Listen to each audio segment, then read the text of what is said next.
শুধু ভক্ত সজ্জন আজকে এই 121তম ডক্টর মহানাম ব্রতচারীজি আবির্ভাব উৎসবে সমাগত ভক্ত সজ্জন এবং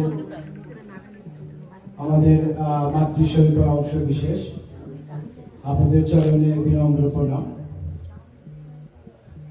আমি অশেষ কৃতজ্ঞতা জ্ঞাপন করছি এই সৌভাগ্যের অংশীদারিত্ব করার জন্য, বিশেষ করে আমাদের বরুণদা এবং আমাদের নেপালদা। কারণ মহানাম ব্রতচারীজি এমন একজন মহাপুরুষ, এমন একজন মহামানব সাধু, যার সম্বন্ধে বলতে গেলে সাধনা দরকার, যার সম্বন্ধে বলতে গেলে কৃষ্ণর কৃপা দরকার, ভক্তদের আশীর্বাদ দরকার। আপনি এমনি এমনি এই ধরনের ব্যক্তিত্বদের সম্বন্ধে বলা দৃশ্যতা মাত্র। তবে আমি বলবো না তার দর্শনে একটু ওই সময়টা তার দর্শনের কৃপাত, কিন্তু তখন যে উনি মহানাম ব্রতচারী এইটা আমি জানতাম না। এইটুকু একটু শেয়ার করবো আপনাদের সাথে। আর কিছু আমি সংক্ষিপ্ত বলার চেষ্টা করবো। আর কিছু ওনার সম্বন্ধে কিছু বিশেষণ দেওয়া হয়, এই বিশেষণ গুলা কেন দেওয়া হয় এইটুকু জানার চেষ্টা করবো। আর কিছু বলবো আজকে যদি মহানাম ব্রতচারী থাকতো, আজকে যদি উনি থাকতেন, তাহলে আজকের যে আমাদের সনাতনীদের যে দশা, তিনি কি করতেন, কি ভূমিকা তার হতো আজকে এই দিনে, এইটুকু একটু আমি লেখাপাত করার চেষ্টা করব। স্বভাবতই আমি দর্শনের ছাত্র ছিলাম ঢাকা ইউনিভার্সিটিতে। নেপালদা যে বলেছে ডক্টর আমিনুল ইসলামের সাথে আমরা যখন ইউনিভার্সিটিতে ঢুকি, আমরা 88-89 ব্যাচ, তখন আমিনুল স্যার ওই যখন দিন ছিলেন না, তো ছিলেন মাঝে মাঝে উনি পার্ট টাইম কিছু লেকচার আমাদের দিতেন।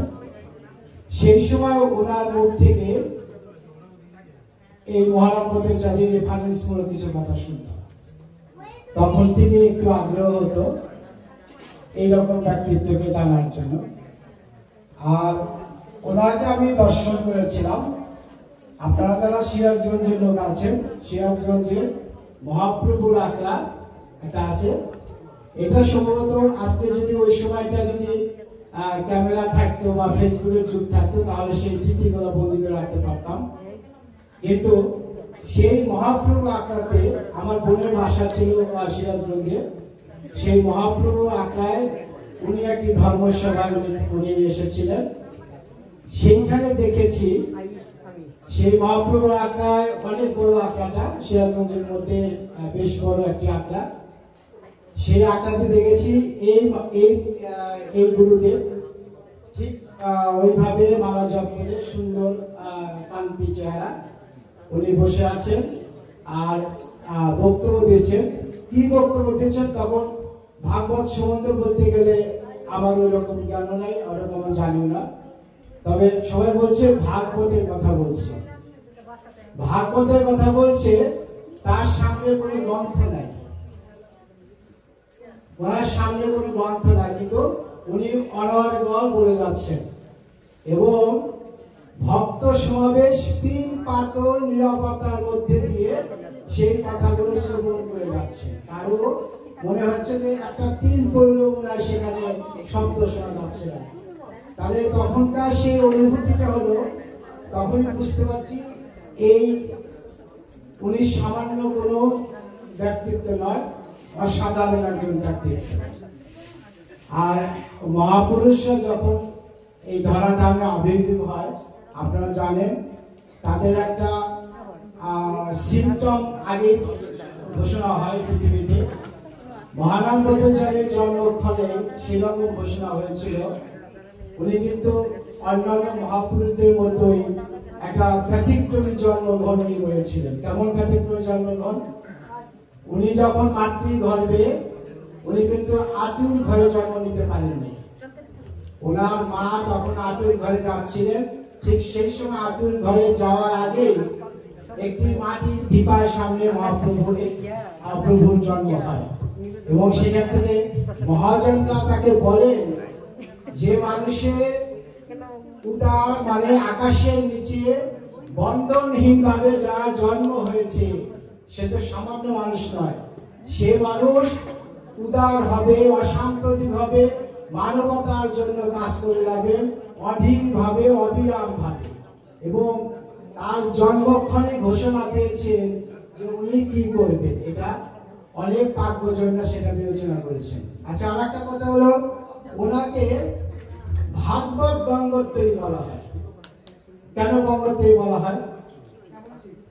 অবশ্যই এখানে চৌধ নিপেন্দা আছেন, এই ব্যাপারগুলো বিশ্লেষণ করতে পারে। আমার যেটা উপলব্ধি, গঙ্গোত্তরী অর্থ হলো গঙ্গার অবিরাম স্রোতধারা, যেখান থেকে গঙ্গা বয়ে আসে, গঙ্গার স্রোতধারা।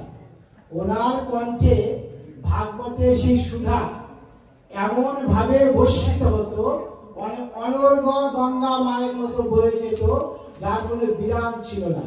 যার কারণে হয়তো ওনাকে বলা হতো ভাগবত গঙ্গোত্তরী। আর একটি কথা, আমি বক্তব্য অনেক কথা বলে আসবে, কারণ আমি সবাই সংক্ষিপ্ত করছি। আর একটা কথা বলা হয়, উনি হলো বিশ্ববরেণ্য দার্শনিক, সেটা তো আপনারা জানেনই। আমাদের আমরুল স্যার বলতেন যে তোমরা মাঝে মাঝে এই মহানাম ব্রতচারী গ্রন্থ করার চেষ্টা করবে। বিশেষ করে ওনার একটা গ্রন্থ ছিল তুলনামূলক দর্শন আলোচনা, এরকম একটা গ্রন্থ ওনার আছে। এটা আমাদের ওনাকে দিতে হতো, এটা পাঠ করতে বলতে। সেই থেকে ওনার প্রতি একটা দুর্বলতা ছিল তখন থেকে, যে এই রকম ব্যক্তিত্বে যারা আপনারা দীক্ষা নিয়েছেন বা দীক্ষা গুরু হয়েছে, তাদেরকে অবশ্যই প্রণাম জানাই, কারণ আপনারা সৌভাগ্যবান। আর ওনাকে বলা হয় পরাবিদ্যা অপরাবিদ্যার সমন্বয় সেতু বন্ধনকারী। নিপেন্দা ভালো একটা ব্যাখ্যা দিতে পারবেন। পরাবিদ্যা অপরাবিদ্যার সেতু বন্ধনকারী। তাহলে পরাবিদ্যাটা হচ্ছে, আমি সংক্ষিপ্ত বলছি, পরাবিদ্যাটা হচ্ছে যে বিদ্যা, আমি সংক্ষিপ্ত করে বলছি, যে বিদ্যাটা শিখলে আমরা ওই অতীন্দ্রিয় ব্যাপারগুলো মানে ভগবানের ব্যাপারগুলোকে আমরা জানতে পারি। আর অপরাবিদ্যা হলো যে বিদ্যার জন্য আমার খাওয়া পড়া চাকরি বাকরি, যে বিদ্যাটা আমি শিখি, এটা হলো অপরাবিদ্যা। আচ্ছা, আপনি অপরাবিদ্যা না শিখলে আপনি পরাবিদ্যাকে যেতে পারবেন না। এই যে দুটো সেতু বন্ধন উনি করেছেন, যার কারণে উনি বিশ্ববরেণ্য দার্শনিক হয়েছেন। সব জায়গায় ওনার বক্তব্যের মাঝে এত দার্শনিক তত্ত্ব ছিল, তাতে উনি সবাইকে যে কোনো জায়গা থেকে উনি সেই বক্তব্য দিয়ে ভালো উঠতেন। আমার সংক্ষিপ্ত সময়, অনেকে আপনারা অধৈর্য হয়েছেন, বক্তব্যের ধৈর্য যদি আমি ঘটাবো না, যদি সময় পাই। আরো আমার অনেক কিছু বলার ছিল, আমি এখানে নোট করে এসেছিলাম, কিন্তু সময়ের অভাব। আরো অনেক কিছু তথ্য আমি দিতে পারতাম ওনার সম্বন্ধে, সেটা অবশ্যই নিপেন্দার কাছ থেকে আপনারা শুনতে পারবেন। উনি ভালো চর্চা আছে তার আমার বিশ্বাস। আজকে আবারও আপনাদেরকে প্রণাম জানাই, যেখানে অনেকেই বলেছেন, অভিজ্ঞতা শেয়ার করেছেন। আজকে ওনার আর একটা কথা আমি বলি, ওনার দেশপ্রেম ছিল অগাধ দেশপ্রেম ছিল। আজকে যদি মহানাম রচয়িতা ছিলেন, আজকে যে অবস্থা আমাদের চিন্ময় কৃষ্ণ প্রভু দাস করেছেন, আমার তো মনে হয় মহানাম রচয়িতা সেই জাগরণটা উনি ঘটাতেন। উনি গতানুগতিক কোনো সাধন বসে ঘরে বসে থাকতেন না।